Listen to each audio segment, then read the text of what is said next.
మహాజ్ఞానులైన వారందరూ కూడా భయపడేది ఎప్పుడంటే, అందుకే స్వర్గ నరకముల కన్నా ఏ భయము లేకుండా సంతోషంగా ఉంచగలిగినది రెండవది ఇది అంటే భగవద్భక్తి. ఆ భగవద్భక్తి ఉన్నవాడికి ఏది ఉన్నా ఏది పోయినా సంతోషం. గర్వంతో ఇంతటి వాణ్ణి అన్న అహంకారంతో కళ్ళు కనపడవు, చెవులు వినపడవు, భగవత్ సేవ చేయడానికి సమయం సరిపోదు. ఏమిటి ధరించుకున్నట్టు.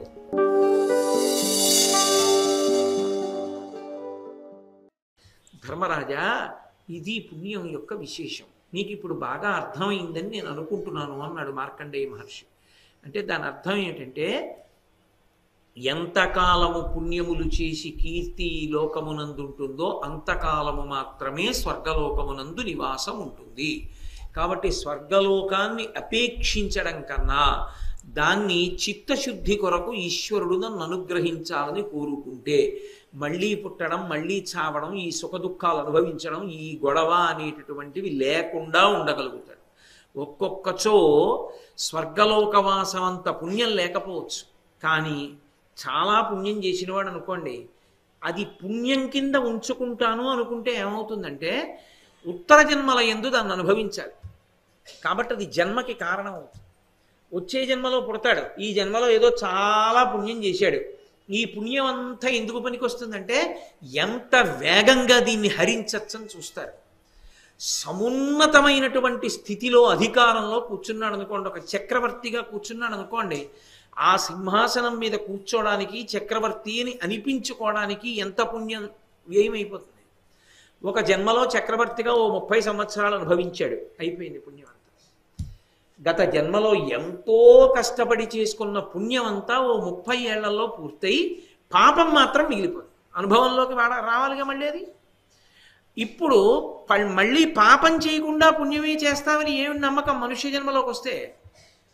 అదే పుణ్యాన్ని చిత్తశుద్ధి కొరకు వాడుకోవాలి అని నిశ్చితంగా సంకల్పం చేసుకుని పరమేశ్వరుడికి ధారపోసేసాడు అనుకోండి, నాకు అక్కర్లేదు, ఈ పుణ్యం నాకేమీ ఉపకారం చేయక్కర్లా, ఈ పుణ్యం అన్నది నాకేం లేదు, ఈశ్వర మీరు చేయించారు, మీకే అర్పించేస్తున్నాను అన్నాడు అనుకోండి, భగవంతుడి యొక్క అనుగ్రహానికి పాత్రుడు. వీడు రా నిజాయితీపరుడు. లోకంలో పుణ్యం చెయ్యడం అనే మాటకు అర్థం ఏంటి? ఓ ఆవు దగ్గరికి వెళ్ళి మీరు కాస్త గ్రాసం పట్టుకొచ్చి వేశారనుకోండి, పుణ్యం వస్తుంది. కానీ గ్రాసాన్ని పెంచింది మనం కాదు, పచ్చిగడ్డి పరకల్ని, ఆవుని సృష్టించింది మనం కాదు, ఆ పరకలు కొయ్యడానికి చేతిలోని శక్తి మనది కాదు. యాదేవి సర్వభూతేషు శక్తి రూపేణ సంస్థిత నమస్తస్యే నమస్తస్యే నమస్తస్యే నమో నమః. ఆ తల్లే శక్తి రూపంలో ఉంది. తెచ్చి పెడితే తిని ఆ గడ్డి పరకల వలన ఓ పుణ్యం అంటూ ఉంటే ఆ పుణ్యం చిత్తశుద్ధికి పనికి రావాలి అని అనుకున్నాడు అనుకోండి, ఇప్పుడు ఏమవుతుందంటే పాపం అనేటటువంటిది దుఃఖ రూపంలో తనంత తాను క్షయం అయిపోతుంది. ఏదో ఒక దుఃఖాన్ని అనుభవిస్తుంది, దుఃఖం లేకుండా ఉండదుగా. ఏదో దుఃఖం చిన్నదో పెద్దదో ఉంటుందో, కాళ్ళని పెట్టడమో చేయని పెట్టడమో ఏదో ఉంటుంది. ఆ రూపంలో ఆ దుఃఖం క్షయం అయిపోతుంది. ఇప్పుడు దుఃఖం లేదు, పూర్తిగా పోయింది. పుణ్యం అసలు చేసుకున్నది లేదు, ఎందుకని అంతా ఈశ్వరుడి కోసం అర్పించేశాడు. ఇప్పుడు చిత్తమా శుద్ధమైపోయింది, పాపపుణ్యములు రెండూ లేవు, అనుభవించడానికి లేనప్పుడు జన్మెందుకు ఇంకా? ఆ క్షణంలో ఈశ్వరుడు జ్ఞానాన్ని కటాక్షిస్తాడు. అథవా చిత్తశుద్ధి ఏర్పడిందనుకున్న నాడు జ్ఞానం ఇస్తే సంచితము దగ్ధమైపోతుంది. ఆ జ్ఞానము కలగగానే ఇక సంచితం ఉండదు, కాలిపోతుంది. కాలిపోతే ఇక పునర్జన్మ ఉండదు. సంచితం అంటే కొన్ని కోట్ల జన్మల్లో చేసిన పాపపుణ్యాలు ఇంకొండవు, కాలిపోతాయి. కాబట్టి స్వర్గలోకవాసం అనేటటువంటిది ఎంత తాత్కాలికమైనదో, ఎలా కింద పడిపోతారో మార్కండేయ మహర్షి చూపించారు. ఇందులో విచిత్రం ఏమిటంటే, భగవంతుని యందు భక్తి కలిగినటువంటి మార్కండేయుడు భగవంతుని యందు భక్తి కలిగిన ప్రాణులే కాబట్టి శరీరాలు ఏవైనా కూడా తాబేలు కొంగ అదే శరీరంతో అలాగే ఉన్నాయి. ఎవరికన్నా ఇన్ని పుణ్యాలు చేసి స్వర్గలోకంలో ఉన్న ఇంద్రజుమ్నుడి కన్నా వాటి ఆయుర్దాయం ఎక్కువ. అవి సాక్ష్యం చెప్తే మళ్ళీ వెళ్ళాడు. కానీ ఇంద్రజుమ్నుడు ఇంతకాలం స్వర్గంలో ఉండగలిగాడా? ఉండలేకపోయాడు. ఇప్పుడు ఈ చెప్తున్న తాబేలు ఒకటి కూడా వెళ్ళిపోయింది అనుకోండి, మళ్ళీ కింద పడిపోతాడు. కాబట్టి ధర్మరాజా, పుణ్యం అనేటటువంటిది కేవలముగా అనుభవైక వేద్యము కొరకే చేసుకుందాం అనుకోవడం అంత ఉపయుక్తమైన విషయం కాదు. ఆ పుణ్యాన్ని చిత్తశుద్ధి కొరకు ఉపకరణంగా వాడుకున్న వాడెవడో వాడు ధన్యుడు సుమా. అందుకని మనిషి జీవితంలో ఆ క్రమానికి క్రమంగా అలవాటు పడడం అనేటటువంటి దానికి ఒక కోరిక ఉంటే తప్ప ఆ అలవాటు పడడం. మీరు ఒక్కటి గమనించండి, ఎప్పుడో అప్పుడు ఎవరో ఒకడు ఒక ప్రశ్న వేసుకుంటాడు. ఎవడు ఆ ప్రశ్న వేసుకున్నాడో దాని జవాబు కోసం అన్వేషించాడో, అన్వేషించి బాగా సత్యాన్ని మనసులో ఉంచుకున్నాడో, వేదాన్ని ఆధారంగా తీసుకున్నాడో వాడొక్కడే ఆ దిశలో ప్రయాణం చేయగలడు. మిగిలిన వాళ్ళకి సాధ్యం కాదు ఆ ప్రయాణం. ఎవరికి అది సాధ్యం అవుతుందంటే, చూడండి, ప్రయాణం చేసేవాళ్ళు ఉంటారు. అస్తమానం ఏదో ఊరిళ్ళి వచ్చి చేశారనుకోండి. గత సంవత్సరం నేను అలాగే తిరిగి ఎప్పటికి ఉన్న ఊళ్ళో ఉండడం, ఈ డైరీ తీస్తే ఎప్పుడూ ఇంకో ఊళ్ళో ఉపన్యాసాలే, రాను 2 రోజులు పెట్టి సర్దుకోను మళ్ళీ పెడుతుండడం, ఎప్పటికి ఉన్న ఊళ్ళో ఉండడం అనిపించేది. అలా జీవుడికి ప్రయాణం మీద విసుగు రావాలి ఎప్పుడప్పుడు. ఎన్నాళ్ళు ఇంకా ఏ శరీరం అయితే ఏమిటి, ఆకలి, పొట్ట పోసుకోవాలి, నిద్ర, పడుకోవాలి, మైథునము, సంతానాన్ని కనాలి, జర, వృద్ధాప్యాన్ని పొందాలి, మరణము, పుచ్చుకున్న శరీరాన్ని వదిలిపెట్టాలి, అదెంత బాధో, మళ్ళీ కొత్త శరీరంలోకి ప్రవేశించడం అంత బాధ. ఏ అమ్మ కడుపులోనైతేనే ఆ కటిక చీకట్లో పడి ఉండాలి, బయటికి రావాలి, అక్కడి నుంచి మళ్ళీ పెరగాలి. ఇలా ఎన్ని తిరిగాను ఎన్నాళ్ళు ఇలా తిరగను.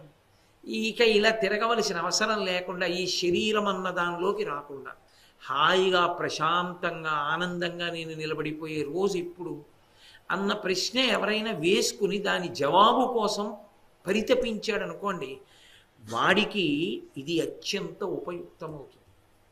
ఇక తిరగద్దు అనుకున్న వాడికి చిత్తశుద్ధి మీద వాంఛ కలుగుతుంది. ఈ పాత్ర పాయసం పట్టడానికి యోగ్యం కావాలి, అయితే తప్ప పొయ్యడు ఈశ్వరుడు. ఎందుచేత అంటే పోషించాడు అనుకోండి, ఏ పాత్రలో పడితే ఆ పాత్రలోకి, ఆ పాత్రకి ఉన్నటువంటి మకిలి వలన పదార్థము సేవనమునకు ఉపయుక్తము కాదు. బాగా జంగు పట్టిన పాత్రలో తీసుకొచ్చి పాయసం పోశారనుకోండి, మళ్ళీ మీరు ఎవరి చేతిలో ఉన్నా పోస్తానంటే పాత్ర శుద్ధి లేదు, అందులో పోశారు, వాళ్ళు ఇక తిరిగి పుచ్చుకోరు దాన్ని. అందులో పోశారంటే అది విషం అయిపోయి ఉంటుందంటారు. ఆ పాత్రని బాగా తోమారనుకోండి, అప్పుడు అందులో మీరు ఏది పోసినా ఇబ్బంది లేదు. ఇది శుభ్రంగా ఉంది, ఇందులో పోయిందంటే. పాలు పోసేటప్పుడు ప్రధానంగా ఇందులో పడితే అందులో పోయిరు. ఇందులో పాలు పోయచ్చా, బాగా తుడిచి పాలు పోస్తారు. పాత్ర శుద్ధి ఉంటే తప్ప పాలు పోయేటట్టు చిత్తశుద్ధి ఉంటే తప్ప ఆ భాండమునందు ఈశ్వరుడు జ్ఞానాన్ని పోయడు. అందుకే కొన్ని కోట్ల జన్మల తర్వాత తప్ప జ్ఞానం అంకురించదు అనడానికి కారణం ఎందుకు వస్తుందంటే, అసలు ఆ దిశలో కర్మల్ని పుణ్యకర్మగా మార్చుకోవడం కాకుండా చిత్తశుద్ధి కొరకు వాడడం అనేటటువంటిది వస్తే తప్ప అసలు పునరుత్పత్తి అన్నది, పునర్జన్మ అన్నది ఆగదు. అది అలా తిరుగుతూనే ఉంటాడు ఆ చక్రంలో. ఈ తిరుగుతూ ఉండిపోవడం అనేటటువంటిది ఆగాలని కోరుకున్నవాడు ఎవరు ఉంటాడో వాడికి పుణ్యకర్మని మళ్ళీ అనుభవించాలన్న కోరిక చచ్చిపోతుంది. ఉద్దయా బాబు మళ్ళీ రాలేనా శరీరంలోకి, ఏదో పుణ్యకర్మ, ఏ సుఖమైతేనే మళ్ళీ శరీరంలో ఉండాలా వద్దా, మళ్ళీ శరీరంలో దూరాలి, వద్దు నాకు, నేను రాను. అందుకే మీరు చూడండి, మహాజ్ఞానులైన వారందరూ కూడా భయపడేది ఎప్పుడంటే, శరీరంలోకి వెళ్ళమంటే భయపడతారు, అది ఎప్పుడు పోతుందని అడుగుతారు. మీరు అందుకే మహర్షులు శాపం ఇస్తే శరీరంలోకి వెళ్ళంటారు. ఆయన ఏదో జ్ఞానంలో ఉంటాడు, హాయిగా ఆత్మగా ఉంటాడు, ఎక్కడో ఏదో ప్రారంధం తప్పు జరుగుతుంది, నువ్వు బలన శరీరంలోకి వెళ్ళంటారు. అది ఎప్పుడు పోతుందంటే, నాకు ఎప్పుడు శాప విమోచనం, ఆ శరీరం ఎప్పుడు పోతుందంటే. నహుషుడి కథ మీరు విన్నారుగా భారతంలో. అలా ఉందా, ఏది కనపడితే దాని బలం నాకు వస్తుంది అన్నారుగా, తింటూ పడుందాం అనుకోడు, ఎప్పుడు వదిలేస్తాను ఆ శరీరం అంటాడు. అంటే తానుగా ఉండడాన్ని ఇష్టపడతాడంటే ఆత్మగా ఉండడాన్ని మాత్రమే ఇష్టపడతాడు. ఆ స్థితి కోరుకున్నటువంటిది, దాని యందు బలీయమైన స్థితి ఏర్పడితే పుణ్యకర్మాచరణమునందు అనురక్తి ఉండదు. అందుకే ఆ స్థాయికి వెళ్ళిపోయినటువంటి జీవన్ముక్తులైన మహాత్ములకు విధి నిషేధములు అన్వయములు కావు. విధి నిషేధం అంటే ఇలా ఉండాలన్నది అన్వయం అవదు, ఇలా ఉండకూడదన్నది అన్వయం. ఎందుకంటే వాళ్ళు ఇంకా అన్నీ వదిలిపెట్టేసి ఆత్మగా నిలబడిపోయి ఉండిపోతాడు ఆ జీవన్ముక్తుడు. కాబట్టి ఓ ధర్మరాజా, ఈ విషయాన్ని నువ్వు గ్రహించిన నాడు పుణ్యమో పుణ్యమో అని వెంపర్లాగడం ఎంత తేలికగా అది హరించుకుపోతుందో, ఎలా పడిపోతుంటాడో, ఎలా పైకి వెళ్తూ ఉంటాడో గమనించావుగా.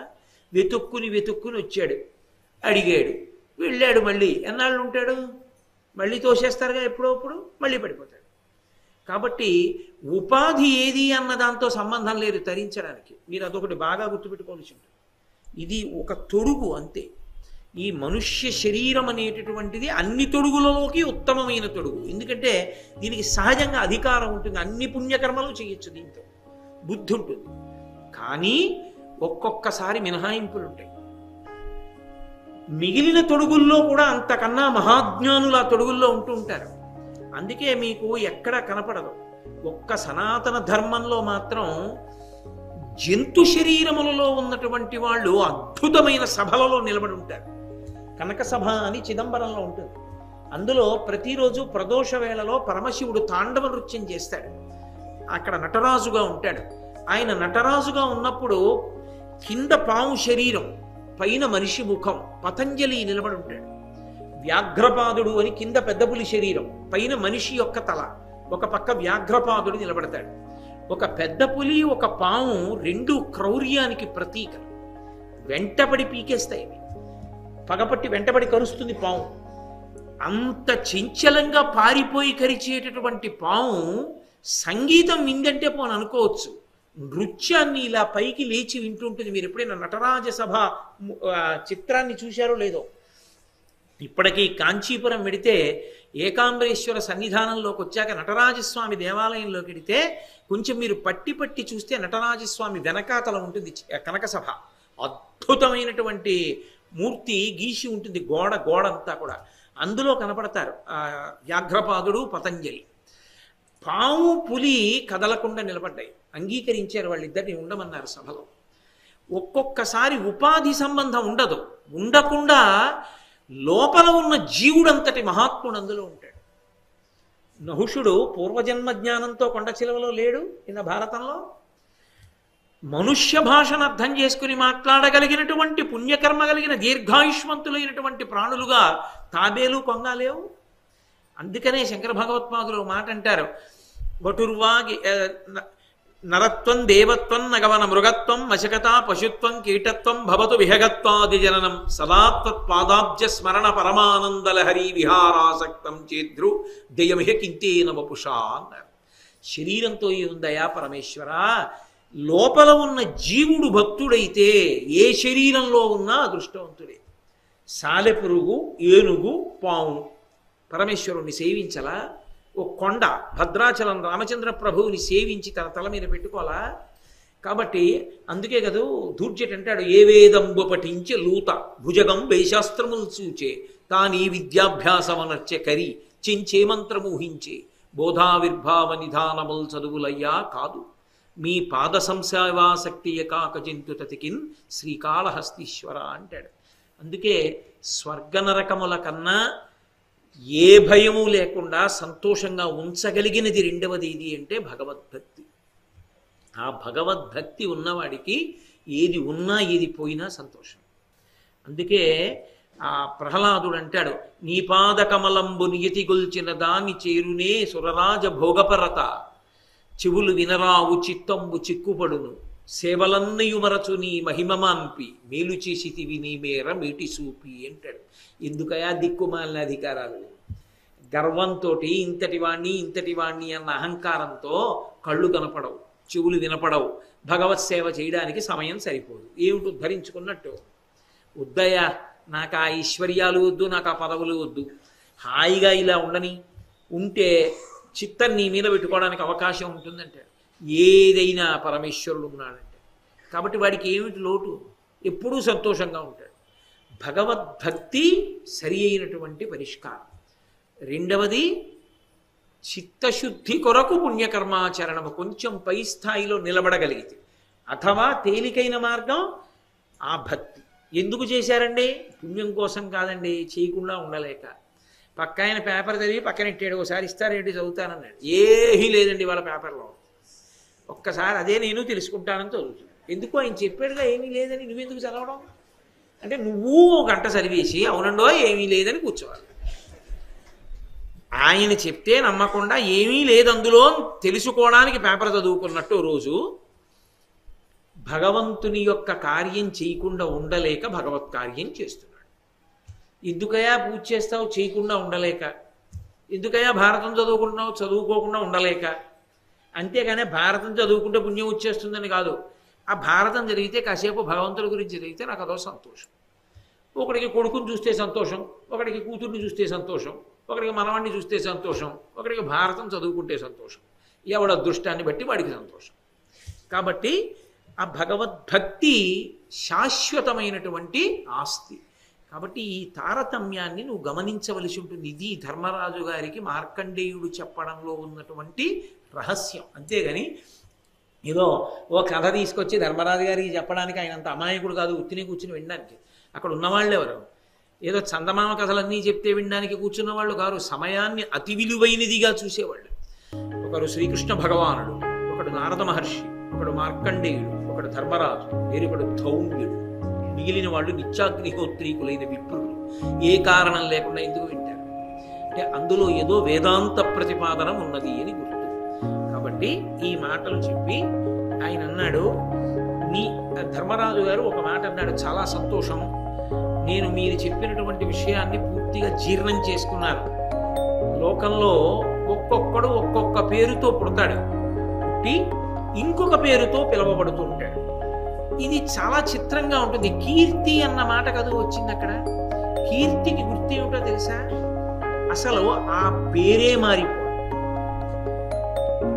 మీకు నేను ఒక ఉదాహరణ చెప్పాలి అంటే, రామచంద్ర ప్రభువు పుట్టినటువంటి వంశం ఇక్ష్వాకు వంశం. దానికి వంశకర్త ఇక్ష్వాకు, అందుకని ఇక్ష్వాకు వంశం. కానీ తరువాతి కాలంలో ఏమైపోయిందంటే దాన్ని ఇంకా కొంతమంది పేర్ల మీద పిలిచారు. కాకుత్సుడు అని ఒక రాజు పుట్టాడు, అందులో కాకుత్స వంశం అని పిలిచారు. అందరికన్నా గొప్పవాడిగా పిలవబడిన వాడు రఘుమహారాజు, అందుకని రఘువంశం అని పిలిచారు. రఘువంశము అంటే రాముడు పుట్టాడని కాదు, రఘువు పుట్టాడు కనుక. ఇక్ష్వాకు వంశానికి రఘువంశం అని పేరు ఎందుకు వచ్చింది అంటే రఘువు పుట్టాడు కనుక. అసలు వంశకర్త కన్నా ఈయన పేరు పెద్దదైంది. అంటే శాశ్వత కీర్తికి గుర్తది, ఇక తిరుగులేని కీర్తి అనమాట. అసలు ఆ పేరే వంశమే ఆయన పేరు మీద వెళ్ళిపోతుంది.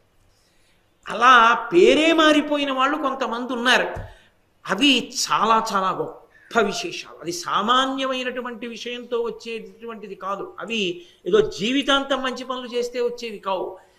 అసలు ఎవరూ ఎప్పుడూ ఊహించలేని గొప్ప పని ఒకటి చేస్తే అలా మారిపోతుంది. అది ఒక్కటే అవ్వచ్చు, కానీ ఆ పని అటువంటిది. రఘువు పేరు మీదకి ఎందుకు మారింది ఆ వంశం అని అడిగారు. కాళిదాస మహాకవి రఘువంశ మహాకావ్యంలో అంటాడు, త్యాగాయ సమృతార్థానాం సత్యాయ మితభాషిణాం యశసే విజిగీషూణాం ప్రజాయై గృహమీధినాం. అందుకు మారిపోయింది అన్నాడు. త్యాగాయ సమృతార్థానాం. రఘుమహారాజు గారు ఎంతో ఐశ్వర్యాన్ని సంపాదించాడు. దేనికోసం అంటే దానం చేసేది. సత్యాయ మితభాషిణాం, ఎక్కువ మాట్లాడేవాడు కాదు. చేతకాక కాదు, ఎక్కువ మాట్లాడితే అబద్ధం ఎక్కడైనా మాట్లాడవలసి వస్తుందేమో. యశసే విజిగీషూణాం, దండయాత్ర చేసేవాడు క్రౌర్యంతో, కీర్తి కోసం. ఎందుకని?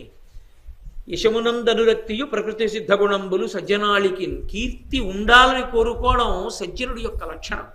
కాబట్టి కీర్తి కొరకు దండయాత్ర చేసేవాడు.